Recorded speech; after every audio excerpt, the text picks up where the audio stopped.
තමා මේ සැන්යොන් ටිවලි sport vehicle එක. මේක highest grade vehicle එක.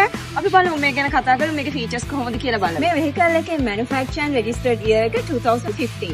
මේ ස්පෝර්ටි බේස් වෙහිකල් එකේ alloy wheel ගත්තොත් එහෙම 18 inch alloy wheel තියෙන. ඒ වගේම තමයි two tone වෙහිකල් එකක් top එක black.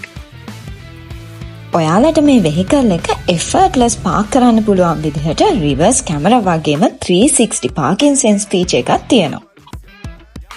අපි මේ වෙහිකල් එකේ steering wheel ගැන කතා කරොත් එහෙම multi function steering wheel එකක් තමයි තියෙන්නේ. ඒ වගේම තමයි MID එකේ ඔයාලට බලා ගන්න පුළුවන් මෙන්න මේ විදිහට tire direction එක පෙන්වනවා. ඒ වගේම තමයි ambient lights, fog lights, push start with keyless entry. මේ features වගේම තමයි මේ vehicle එකේ තියෙන best feature එකක් තමයි dual climate control AC. ඔයාලට ඕන විදිහට driving seat එකේ and passenger seat එකේ වෙන-වෙනම AC එක අඩු වැඩි කරලා හදා ගන්න පුළුවන්. Heated front seats, leather interior, super comfortable high grade vehicle එක මේ features බලා ගන්න පුළුවන්.